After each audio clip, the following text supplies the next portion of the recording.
اعوذ باللہ من الشیطان الرجیم بسم اللہ الرحمن الرحیم الطلاق مرتان فامساک بمعروف او تسریح باحسان صدق اللہ العظیم۔ پچھلی نشست میں جو مضامین آئے تھے ان میں سے ایک کے بارے میں مجھے احساس ہوا کہ میں نے ایک بات شروع کی تھی لیکن نامکمل رہ گئی۔ آیت الاختلاف کے بارے میں نے عرض کیا تھا کہ وحدت ادیان کے فلسفے کا ایک جز صحیح ہے، ایک غلط ہے۔ صحیح جز کی وضاحت تو ہو گئی کہ یہ تمام جتنے بھی دنیا میں مذاہب ہیں اور دین ہیں یہ سب اسی دین حق سے نکلی ہوئی شاخیں ہیں۔ دین حق سے پگڈنڈیاں مڑی ہیں، صراط مستقیم سے پگڈنڈی مڑی ہے، کوئی بہت دور نکل گئی اور اس کا یوں سمجھیے کہ پہچانی ہوئی صورت بھی پہچانی نہیں جاتی، اتنی دور ہو گئی کہ اس کا اس دین حق کے ساتھ اب کوئی رشتہ نظر ہی نہیں آتا۔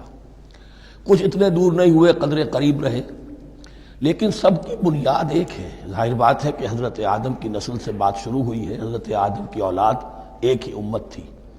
یہ تفرقے جو بھی ہوئے بعد میں ہوئے ہیں۔ تو وحدت ادیان اس اعتبار سے صحیح ہے کہ دنیا میں تمام ادیان، تمام نظام، تمام مذاہب جو ہیں وہ در حقیقت ایک ہی دین حق کی بگڑی ہوئی شکلیں ہیں، بدلی ہوئی شکلیں ہیں، لیکن اسی سے نکلی ہوئی شاخیں ہیں جنہوں نے شکلیں اپنی بدل لی ہیں۔ غلط حصہ یہ کہ اب جو یہ سب کچھ موجود ہے ان کو ایک کہنا یہ جہالت ہے۔ اب ان کو ظاہر بات ہے کہ ان کی شکلیں اتنی ہو چکی ہیں مختلف ایک دوسرے سے، اور اتنی ان میں تحریفات ہو چکی ہیں، اتنا تغیر و تبدل ہو چکا ہے کہ اب ان کو ایک کہنا موجودہ شکل میں یہ در حقیقت فتنہ ہے اور جہالت ہے۔ دوسری بات جو آخری مضمون آیا تھا 28ویں رکوع میں، دیکھیے اس کی ایک تمہید ہے، وہ سمجھ لیجئے۔ انسانی تمدن کا اہم ترین اور بنیادی ترین مسئلہ کیا ہے تمدن کا؟ ایک ہے انسانی زندگی کا مسئلہ۔ انسانی زندگی کا سب سے پہلا مسئلہ وہی ہے کہ جو حیوانی زندگی کا بھی ہے، اپنی مادی ضروریات، پیٹ کھانے کو مانگتا ہے، سب سے پہلے یہی ہے، اس میں کوئی شک نہیں۔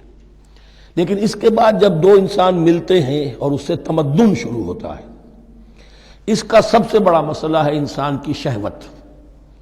اللہ نے دو جنسیں بنا دی ہیں، مرد ہیں، عورت ہیں، اور ان دونوں کے درمیان تعلق سے نسل آگے چلتی ہے۔ اب اس معاملے کو کیسے ہارنس کیا جائے، کیسے منظم کیا جائے، یہ جذبہ بہت پوٹنٹ ہے۔ جو فرائڈ نے کہا ہے، بس وہ یوں سمجھیے کہ ذرا زیادہ مرچ مسالہ لگا دیا، ورنہ اس میں کوئی شک نہیں کہ یہ بہت ہی پوٹنٹ جذبہ ہے انسان کا۔ انسٹنکٹ جو ہے، سیکس کا انسٹنکٹ، وہ بہت مضبوط ہے، بہت قوی ہے۔ لیکن جو شے جتنی قوی ہو اتنا ہی اسے پھر، جو گھوڑا جتنا منہ زور ہو اتنا ہی اس کو لگام دینا جو ہے وہ آسان نہیں ہوتا، اس کے لیے پھر مشقت کرنی پڑتی ہے۔ تو اب اگر تو اس سیکس کو اوپن کر دیا جاتا، کھلا سیکس، فری سیکس، آج کل یہ لفظ استعمال ہوتا ہے، فری سیکس، کیوس ہوتا، تمدن میں فساد ہو جاتا۔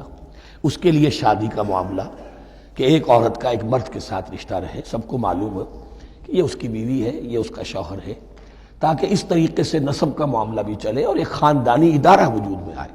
ورنہ تو خاندانی ادارہ بس کیسے وجود میں آئے گا؟ فری سیکس میں تو خاندانی ادارہ وجود میں آ ہی نہیں سکتا۔ تو شادی کا، نکاح کا یہ رشتہ جو ہے یہ اللہ تعالیٰ نے اختیار کیا اور یہ انسانوں کو سکھایا۔ اب اس میں مرد اور عورت کیا بالکل برابر ہیں؟ اس سے بڑی حماقت کوئی نہیں، اس لیے کہ کسی بھی ادارے کے دو برابر کے سربراہ نہیں ہو سکتے۔ اتنی موٹی بات ہے کہ اگر آپ کسی ایک محکمے کے دو ڈائریکٹر بنا دیں، بات غلط ہو جائے گی، خراب ہو جائے گی۔ ایک ڈائریکٹر، مینیجنگ ڈائریکٹر، دوسرے 10 ڈائریکٹر بنا دیجیے آپ، لیکن اوپر ایک ہوگا، جنرل مینیجر ایک ہوگا، ڈپٹی مینیجر 10 رکھ دیجیے۔ ہر ادارے میں اگر نظم قائم کرنا ہے تو ایک اوپر ٹاپ پر ہونا چاہیے۔ لہذا جب ایک مرد اور ایک عورت، مرد اور عورت انسان ہونے کے ناطے بالکل برابر ہیں، ایک ہی باپ کے نطفے سے بیٹا بھی ہے، بیٹی بھی ہے، ایک ہی ماں کے رحم میں بھائی نے بھی پرورش پائی ہے اور بہن نے بھی، اس اعتبار سے وہ برابر ہیں۔ شرف انسانیت میں، نوع انسانی کی حیثیت سے، human dignity and honour, they share both equally, absolutely equally. لیکن جب ایک مرد اور ایک عورت مل کر خاندان کے بنیاد رکھتے ہیں تو اب یہ برابر نہیں رہے۔ جیسے انسان سب برابر ہیں، لیکن چپڑاسی اور افسر برابر نہیں ہے، اس کے کچھ اور اختیارات ہیں، اس کے کچھ اور اختیارات ہیں، اس کے کچھ اور فرائض ہیں، اس کے کچھ اور فرائض ہیں۔ اس طریقے سے اس رشتے کے معاملے میں اور یہ بھی نوٹ کر لیجئے کہ یہی وجہ اس قدر تفصیل کے ساتھ سب سے پہلے احکام قرآن میں دیے جا رہے ہیں اسی آئلی قوانین کے متعلق۔ لیکن تمدن کی جڑ بنیاد یہ ہے، یہاں سے خاندان بنتا ہے، اور خاندانوں کے اجتماع کا نام معاشرہ ہے۔ خاندان کا نظام، اب ہمارا پاکستانی جو معاشرہ ہے، اگر ہماری 14 کروڑ تعداد ہے اس وقت، 7 افراد ایک خاندان کے اگر آپ شمار کر لیں تو آپ سمجھیے اتنے خاندان ہماری دنیا میں اس وقت موجود ہیں، 2 کروڑ خاندان ہیں، ان خاندانوں پر مشتمل ہے۔ خاندان کا ادارہ مستحکم ہوگا، معاشرہ مستحکم ہو جائے گا۔ خاندان کے ادارے میں صلاح ہوگی، فلاح ہوگی، معاشرے میں صلاح و فلاح آئے گی۔ وہاں فتور ہوگا، فساد ہوگا، بے چینی ہوگی، ظلم ہوگا، ناانصافی ہوگی، وہاں کنفلکٹس ہوں گے، میاں اور بیوی میں جو ہے جھگڑے ہو رہے ہوں گے تو اولاد کی تو جو ہے پھر وہاں تربیت صحیح نہیں ہو سکتی، ان کی تربیت میں منفی چیزیں شامل ہو جائیں گی۔ تو یہ ساری چیزیں جس کی وجہ سے بڑی تفصیل سے قرآن مجید میں احکام دیے گئے ہیں آئلی قوانین۔ ان میں جہاں تک یہ معاملات ہے، طلاق کا معاملہ ہے، اس میں برابر نہیں ہے۔ شادی کرنے میں عورت کو بھی حق ہے، وہ شادی سے انکار کر دے، جبر نہیں کیا جا سکتا۔ ایک مرتبہ وہ نکاح میں آ گئی ہے تو اب شوہر کا پلڑا بھاری ہے، شوہر اسے طلاق دے سکتا ہے، اگر ظلم کے ساتھ دے گا اللہ کے ہاں جواب دہی کرے گا اور پکڑ ہو جائے گی، لیکن اختیار ہے۔ وہ خود طلاق نہیں دے سکتی، البتہ طلاق حاصل کر سکتی ہے، خلا جسے ہم کہتے ہیں، وہ عدالت کے ذریعے سے، بڑوں کے ذریعے سے، رشتہ داروں کے ذریعے سے خلا کرے، لیکن طلاق دینے کا حق اس کو برابر نہیں ہے مرد کی طرح۔ اسی طرح اگر ایک طلاق دی تھی مرد نے اور اب یہ عدت پوری نہیں ہوئی ہے، وَبَعُولَتُهُنَّ أَحَقُّ بِرَدِّهِنَّ، اب وہ کہے تو نے طلاق دے دیا، میں تیرے گھر میں بسنے کو تیار نہیں ہوں، نہیں، اختیار مرد کا ہے، عدت کے اندر 3 مہینے کے اندر وہ اس کو واپس لے سکتا ہے، اس کو طلاق رجعی کہتے ہیں۔ یہ تمام چیزیں ایسی ہیں کہ بہرحال خواتین کو اچھی نہیں لگتی، اور آج کی دنیا میں تو جو یہ مرد و عورت کی مساوات کا سلسلہ ہے، یہ شیطان کا سب سے بڑا فلسفہ اور معاشرے میں فساد اور گندگی پیدا کرنے کا اس کا سب سے بڑا ہتھیار ہے۔ اور اب جو کچھ رہی صحیح اقدار ہماری ایشیا کے ممالک جو ہیں، زیادہ تر مسلمان ممالک ہیں، ان میں خاندانی نظام کی جو بچی کھچی شکل رہ گئی ہے اس کو برباد کرنے کے لیے یہ قاہرہ کانفرنس اور بیجنگ کانفرنس، اس ایشیا کا گھیراؤ دونوں طرف سے، مشرق سے اور مغرب سے، کہ عورت کو آزاد کرو، عورت کو اٹھاؤ، ایمینسیپیشن کے نام پر، آزادی کے نام پر، اور مرد و عورت کی مساوات کے نام پر، تاکہ خاندانی نظام ٹوٹ کر رہ جائے، جیسے کہ ان کے ہاں ٹوٹ چکا ہے خاندانی نظام نے۔ یہ کلنٹن صاحب نے کہا تھا اپنے سال 9 کے میسج میں کہ عنقریب ہماری قوم، امریکن نیشن، بہت جلد اس کی اکثریت حرام زادوں پر مشتمل ہوگی، born out of wedlock, وہ کسی شادی کے نکاح کے نتیجے میں کوئی وجود میں نہیں آئے ہیں، زنا کے نتیجے میں وجود آئی بھی قوم ہوگی۔ 1 پیرنٹ فیملی رہ گئی ہے، ماں ہی باپ ہے اور وہی ماں ہے، اور وہ دونوں وہ جانتے ہی نہیں۔ اب وہاں بڑی ایک مہم اٹھ رہی ہے کہ ہر انسان کا حق ہے کہ اسے معلوم ہو کہ میرا باپ کون ہے۔ وہاں تو بہت سے لوگ پتہ ہی باپ کون ہے میرا، کیا پتہ۔ یہ تباہی ہے جو اس معاشرے پر آ چکی ہے، اور ہمارے ہاں بھی لوگ اسی معاشرے کی نقالی پر چل رہے ہیں۔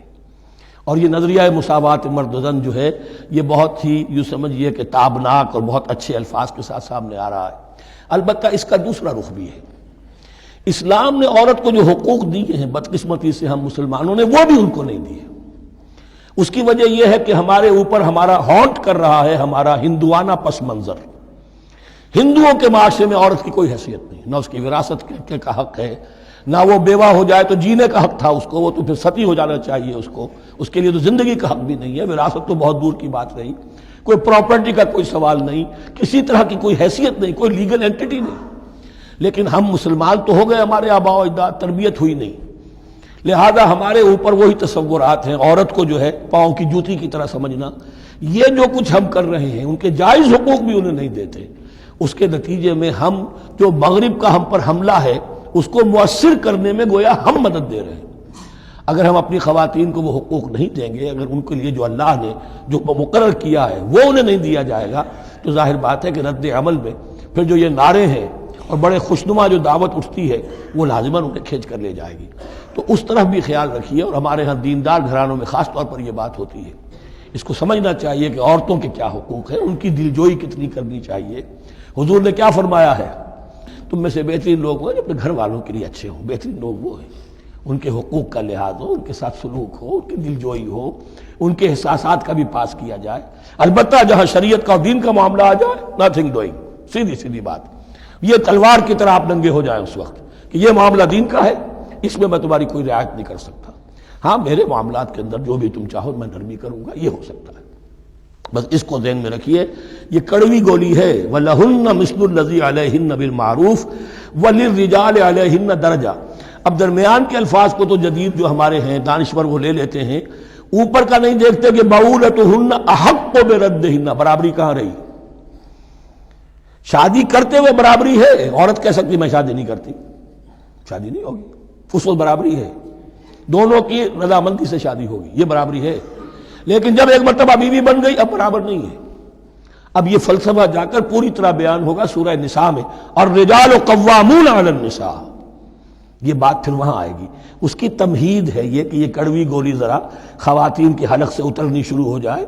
وَبَعُولَتُهُنَّ أَحَقُّ بِرَدِّهِنَّ، اور اسی طریقے سے وَلِلرِّجَالِ عَلَيْهِنَّ دَرَجَةٌ، البتہ اللہ نے جو ذمہ داریاں عورت کے حوالے کی ہیں، جس طرح کے اس کے فرائض ہیں ویسے ہی اس کے حقوق بھی ہیں، یہ ہے جو بات کہی جا رہی، لَهُنَّ مِثْلُ الَّذِي عَلَيْهِنَّ بِالْمَعْرُوفِ۔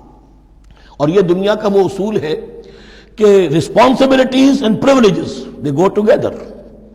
کہیں آپ کا اگر ذمہ داری زیادہ تو حقوق اور اختیارات بھی زیادہ ہوں گے، ذمہ داری بہت ڈال دی، حقوق و اختیارات اتنے ہیں نہیں، آپ ذمہ داری ادا نہیں کر سکتے۔ جہاں ذمہ داری کم ہوگی وہاں حقوق و اختیارات بھی کم ہوں گے، یہ دونوں چیزیں پروپورشنیٹ چلتی ہیں۔ صدق اللہ العظیم۔